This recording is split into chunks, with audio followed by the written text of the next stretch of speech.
গেল 2 দিন বৃষ্টি না হওয়ায় এবং সুরমা ও কুশিয়ারার পানি কিছুটা কমায় সিলেট শহরের জলাবদ্ধতা কমতে শুরু করেছে। তবে এখনও সব নদীর পানি বিপদসীমার উপরে।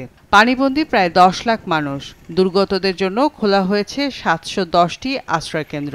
বাসাবাড়ি তো পানি উঠছে, আমরা কিভাবে খাইতাম, কিভাবে চলতাম, আমরা কিছু তো সাহায্য হইতাছি না। বন্যার তো পানি রানছে করতে, কারণ রান্না খাওয়ার অসুবিধা, মানুষ চলাচল করতে পারে না, সব বর্তমানে করতে বাড়াইতে পারে না পানিবন্দি।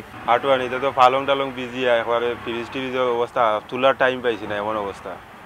আর তো এবছর তো হওয়াইছিও না, ওলাও বইছে বাঙ্গা বড় সব পানি কাঞ্জি নিয়া গরুর বাঙ্গা করে নাই, একুটার পানি গরো আঠিমা পানি গরো খমরিমা। সুনামগঞ্জের বন্যা পরিস্থিতি কিছুটা উন্নতি হলেও এখনও পানিবন্দী প্রায় 6 লাখ মানুষ। আশ্রয়কেন্দ্রগুলোতে সুপেয় পানির সংকট দেখা দিয়েছে। রংপুরের কাউনিয়া পয়েন্টে তিস্তার পানি বিপদসীমার 55 সেন্টিমিটার উপর দিয়ে বইছে। এতে ভাঙনের সাথে প্লাবিত হচ্ছে পীরগাছা, কাউনিয়া ও গঙ্গাচড়ার নিচু এলাকা। প্রচুর পরিমাণে ভাঙতেছে এবং মানুষ বাড়ি ঘর সরাইও তাল পাইতেছে না। গরু বাছুর বিভিন্ন সরঞ্জামাদি নিয়ে তারা ব্যতিব্যস্ত। ওয়ালটন ফ্রিজ কিনে অনেকের মতো আপনিও হয়ে যেতে পারেন মিলেনিয়াল।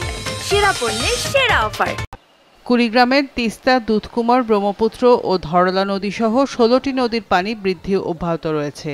তিস্তা ও ধরলা নদীর পানি বিপদসীমার উপর দিয়ে প্রবাহিত হচ্ছে। নদীর পানি বাড়তেছে, এখানে পানি আরো বাড়তেছে, এখানে আমাদের অসুবিধা চলাফেরা। এখানে একটা বাঁধ ছিল, এটার নাম হচ্ছে পাথরকুড়ার বাঁধ। এই বাঁধটা নদী খনন হয় নাই কারণে বিধায় এইখানে বাঁধটা পানিটা ফেকন হয়েছে বেশি। পানিটা ফেকনের কারণে এই বাঁধটা ভাঙ্গে অনেক জমি জায়গা, মানুষের ঘর বাড়ি বা বসত বাড়ি বা ক্ষেত খোলা এগুলো সব নষ্ট হইতে। নীলফামারীর ডিমলা উপজেলার বুড়ি তিস্তা নদীর মূল বাঁধের 200 মিটার ভেঙে বালু পড়ে ক্ষতিগ্রস্ত প্রায় 1000 বিঘা কৃষি জমি ও আমন ধানের বীজতলা। আমাদের বাঁধটা প্রতি বছরে বাঁধে কিন্তু আটকে না, নদীতে না, নদীর পানি সম্পূর্ণ উপর দিয়ে ভাইসা ওঠে। ভাইসা ওঠাতে আমাদের অনেক কোনো ক্ষতি হয়। আমাদের বীজতলা তলে গেছে, বাড়িঘর তলে গেছে, গরু বাছুর ভাসে গেছে। আমরা এখন খুব কষ্টের মাঝে আছি। গাইবান্ধার সুন্দরগঞ্জ উপজেলায় তিস্তার পানি বিপদসীমার 52 সেন্টিমিটার উপর দিয়ে প্রবাহিত হচ্ছে। ঘাগট ও করতোয়া নদীর পানি 58 সেন্টিমিটার এবং ব্রহ্মপুত্র ও যমুনার পানি 8 সেন্টিমিটার বৃদ্ধি পেয়েছে। নেত্রকোনায় উবধাখালী নদীর পানি কলমাকান্দা পয়েন্টে বিপদসীমার 45 সেন্টিমিটার উপর দিয়ে যাচ্ছে। এতে কলমাকান্দা সহ 3 উপজেলার 15টি ইউনিয়নের 120 গ্রামের নিচু এলাকা প্লাবিত হয়েছে।